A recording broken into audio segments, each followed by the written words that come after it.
ক্ষমতাচ্যুত প্রধানমন্ত্রী শেখ হাসিনার আগামী ডিসেম্বরে দেশে ফেরার ঘোষণা বাংলাদেশ ভারত সম্পর্ককে নতুন এক অস্বস্তিকর পরিস্থিতির সামনে দাঁড় করিয়েছে।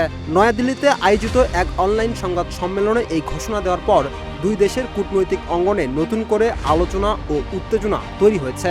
একই সঙ্গে গঙ্গা পানি বণ্টন চুক্তি নবায়ন, তিস্তা ইস্যু এবং আঞ্চলিক ভূ রাজনীতিও সম্পর্কের ভবিষ্যৎ নির্ধারণে গুরুত্বপূর্ণ হয়ে উঠেছে। 2024 সালে রাজনৈতিক পট পরিবর্তনের পর শেখ হাসিনা ভারতে আশ্রয় নেওয়ার পর থেকে তাকে দেশে ফিরিয়ে বিচারের মুখোমুখি করার দাবি জোরালো হয়। বাংলাদেশ সরকার একাধিকবার তার রাজনৈতিক কর্মকাণ্ড সীমিত করা এবং প্রত্যাপনের আহ্বান জানালেও ভারত এখন পর্যন্ত এই বিষয়ে ইতিবাচক কোনো সাড়া দেয়নি। এদিকে সরকার পরিবর্তনের পর বাংলাদেশ ভারত সম্পর্কে কিছুটা দূরত্ব তৈরি হলেও চলতি বছর থেকে সম্পর্ক স্বাভাবিক করার উদ্যোগ শুরু হয়েছে। তবে চীন, পাকিস্তান ও তুরস্কের সঙ্গে বাংলাদেশের ক্রমবর্ধমান যোগাযোগ এখনও ভারতের কৌশলগত পর্যবেক্ষণের বিষয় হয়ে দাঁড়িয়েছে। এরই মধ্যে আগামী ডিসেম্বরে গঙ্গা পানি বণ্টন চুক্তির মেয়াদ শেষ হতে যাচ্ছে।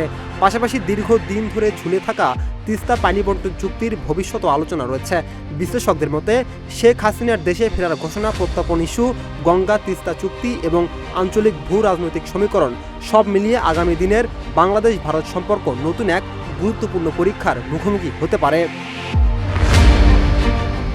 গত 5 আগস্ট নয়াদিল্লি থেকে ওই অনলাইন সংবাদ সম্মেলনে শেখ হাসিনা জানান, সম্ভাব্য কারাবরণ বা মৃত্যুদণ্ডের ঝুঁকি থাকলেও তিনি আগামী ডিসেম্বরে দেশে ফিরবেন। এই ঘোষণার পর বিএনপির নেতৃত্বাধীন সরকার তীব্র প্রতিক্রিয়া জানিয়ে বলে, ভারতের মাটিতে এমন রাজনৈতিক আয়োজন দুই দেশের সম্পর্ক পুনর্গঠনের চেষ্টাকে ক্ষতিগ্রস্ত করতে পারে। যদিও ভারত দাবি করেছে ওই সংবাদ সম্মেলনের সঙ্গে তাদের সরকারের কোনো আনুষ্ঠানিক সম্পৃক্ততা ছিল না, তবে এ ব্যাখ্যায় সন্তুষ্ট নয় বাংলাদেশ। রাকিব হাসান, ইত্তেফাক নিউজ।